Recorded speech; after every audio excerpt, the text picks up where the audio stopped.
La estructura histórica política de los chilenos tenía una sólida base de orden y respeto, herencia del régimen de Portales. Las clases trabajadoras se caracterizaban por un equilibrado sentido del deber y la disciplina.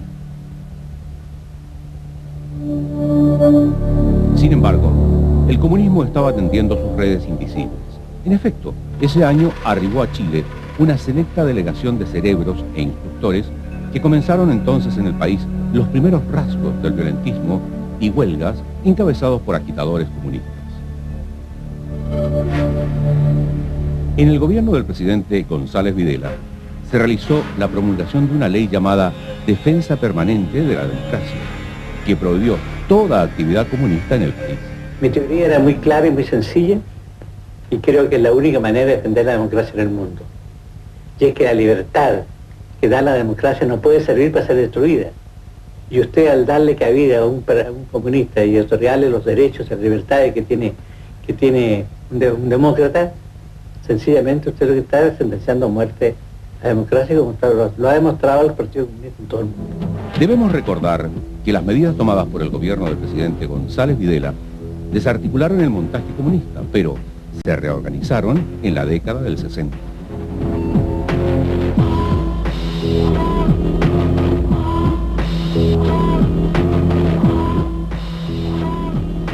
La práctica comunista recorría pueblos, ciudades y plazas, sembrando su ideología en los sindicatos, en el magisterio, en el clero chileno y hasta en las Fuerzas Armadas, intentando extender su penetración marxista. Así Chile llegaba a la víspera de las elecciones presidenciales de 1964. Los tres grupos políticos que se disputaron la presidencia de la República proclamaron a Eduardo Frei Montalva como el nuevo presidente del país.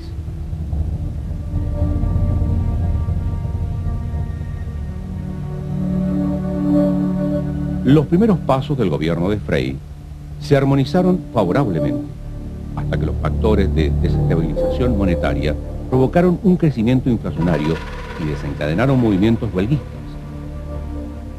En noviembre de 1965, los mineros realizaron una huelga de varios meses. La paralización de las faenas desatan enfrentamientos con la fuerza pública, dejando 8 muertos y una treintena de heridos.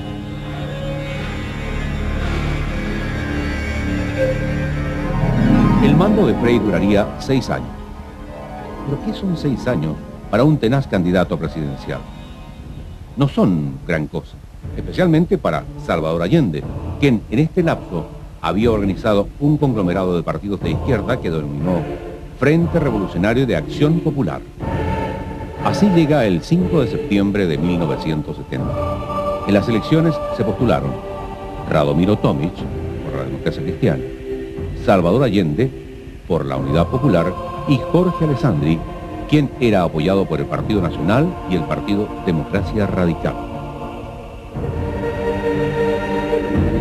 Allende obtenía estrecha mayoría relativa porque casi 2/3 de los chilenos no querían socialismo marxista, ante lo cual Allende necesitaba la ratificación del Parlamento para ser presidente.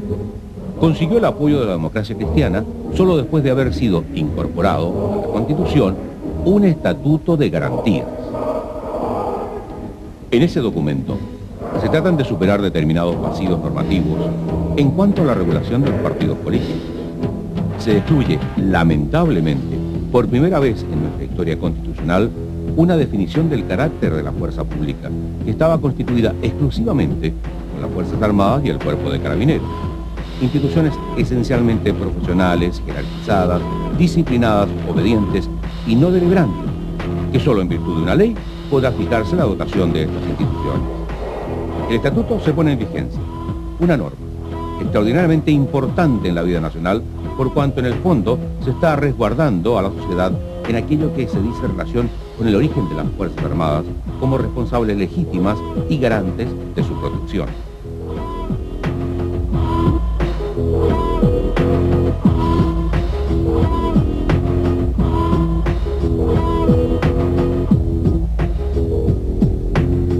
Al votar el estatuto en el Senado, Allende declaró que era una regla moral ante su propia conciencia que ante la historia. Pero, poco después, al ser entrevistado por el periodista francés Roger Debré, señalaba que el Estatuto de Garantías era una necesidad táctica, pero lo importante en ese momento era tomar el gobierno. Un grupo de civiles quiso empujar a las Fuerzas Armadas a bloquear el ascenso de Allende al poder, intentando secuestrar al comandante en jefe del ejército, general René Schneider-Cherot. Este fue muerto al resistirse al secuestro.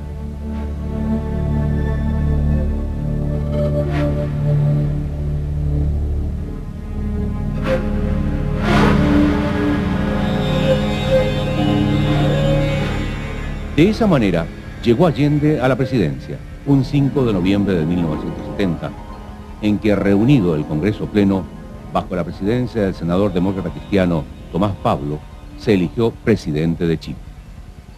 A las 2 semanas de gobierno, el país comenzaba a vivir un clima de violencia, en lugar de la prometida legalidad.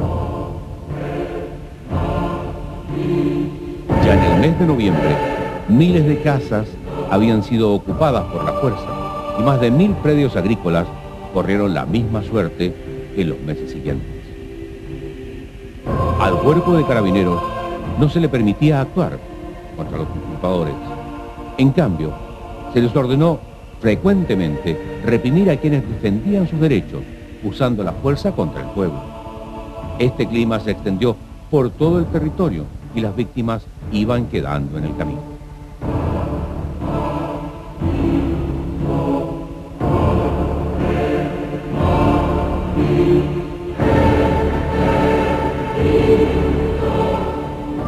Uno de los primeros actos de Allende como gobernante fue indultar a un grupo de extremistas condenados por los tribunales de justicia, autores de asaltos, robos y asesinatos a policías. A estos jóvenes Allende los calificó como jóvenes idealistas. Uno de estos indultados, más tarde, asesinaría al ex vicepresidente de la República, Edmundo Pérez Suárez.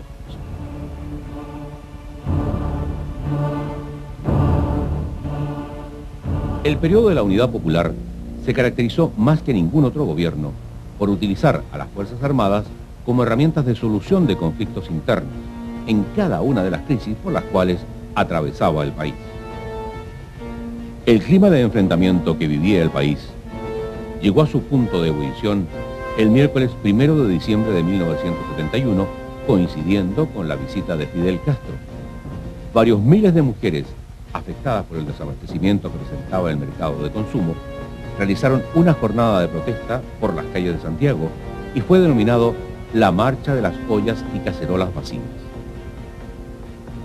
Durante su desarrollo, fueron atacadas violentamente por elementos ultraizquierdistas, los que obligaron a carabineros a intervenir para evitar mayores alteraciones del orden público.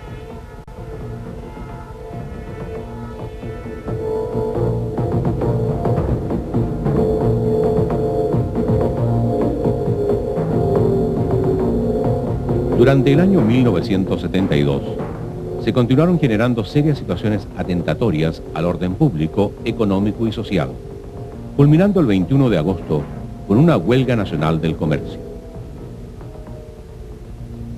El gobierno, otra vez, declaró a la provincia de Santiago en estado de emergencia, resolución que fue objetada por la oposición, dado que colocó a las Fuerzas Armadas en situación de intervenir en el mantenimiento del orden público para servir a los fines políticos del gobierno.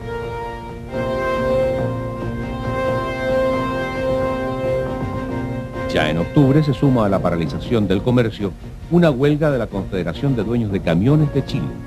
Frente a este nuevo movimiento, el gobierno vuelve a declarar el estado de emergencia, ahora a las provincias de Curicó y Talca, ampliándola luego a Santiago, Valparaíso, O'Higgins, Colchagua, Ñuble, Concepción, Arauco, Biobío y Cautín. Frente a la caótica situación nacional de paros en el comercio, en el transporte, desabastecimiento, paralización de industrias, entidades bancarias, colegios, protestas callejeras, el gobierno plantea a los mandos superiores de las Fuerzas Armadas la imperiosa necesidad de estructurar un gabinete cívico-militar. El gobierno dispone un conjunto de medidas de racionamiento, el que es rechazado por la ciudadanía en general, sobre todo cuando comienzan a funcionar las juntas de abastecimientos y precios, llamadas CAP. Al mismo tiempo, se pone en marcha una drástica reforma al sistema educacional, cuyo objetivo es lograr, a través de la Escuela Nacional Unificada, ENU, una forma educacional común de corte marxista.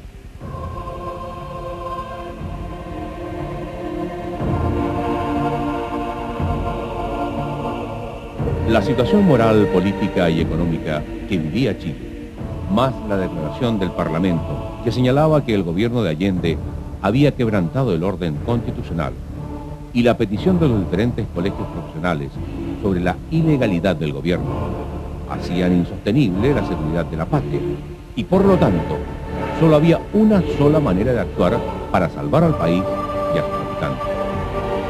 Y era que las Fuerzas Armadas y de orden actuaran en la defensa de la institucionalidad y tomaran la responsabilidad de devolver a Chile a su tradición democrática. La hora de la libertad. La proclama de la Junta Militar de Gobierno. Santiago, 11 de septiembre de 1973. Las Fuerzas Armadas y Carabineros de Chile declaran que el señor Presidente de la República debe proceder a la inmediata entrega de su alto cargo a las Fuerzas Armadas y Carabineros de Chile.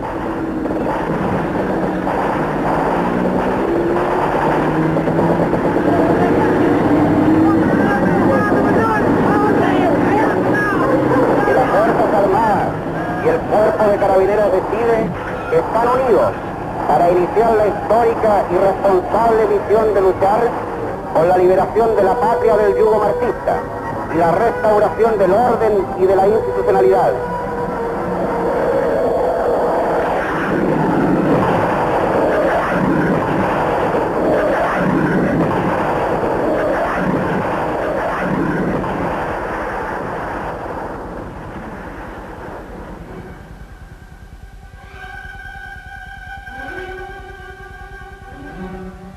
El 11 de septiembre de 1973, asume el mando de la nación una junta de las Fuerzas Armadas y Carabineros de Chile.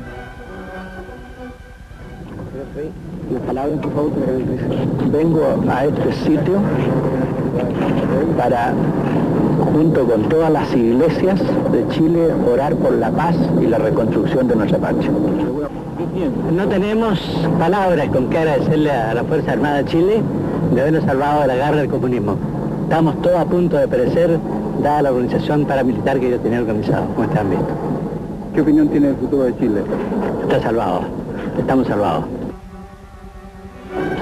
En la escuela militar se firma el Acta de Constitución, siendo el primer documento de una serie de decretos leyes que han servido de base al ordenamiento jurídico del país y que hicieron posible el restablecimiento de la democracia en nuestro querido Chile. Almirante, comandante en jefe de la Armada, Gustavo Lee Guzmán, general del aire, comandante en jefe de la Fuerza Aérea de Chile, y César Mendoza Durán, general, director general de Carabineros de Chile.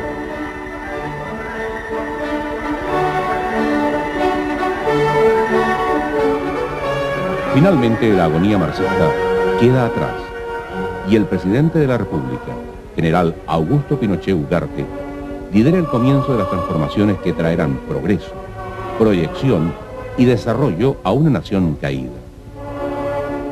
Chile se pone de pie, revitalizando la construcción, la minería y las inversiones. Se llevan a cabo grandes cambios.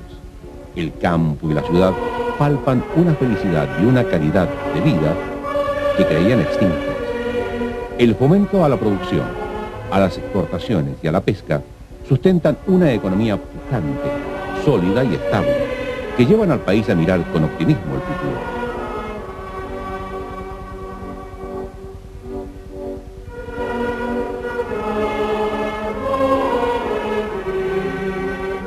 Con el advenimiento de la Constitución del 80, se da inicio a la proyección de la institucionalidad. Se impulsa el proceso de regionalización y los continuos viajes de su excelencia, el presidente Pinochet, unen e identifican a la nación.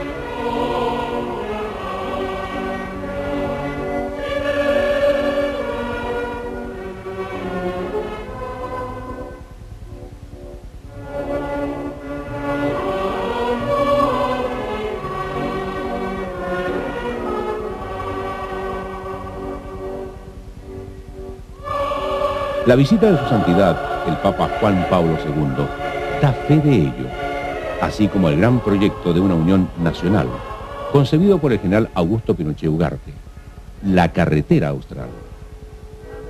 Es así como Chile completa su exitosa transición a la democracia, cuando el presidente de la República, general Augusto Pinochet Ugarte, devuelve la institucionalidad y el orden de una nación revitalizada a la democracia.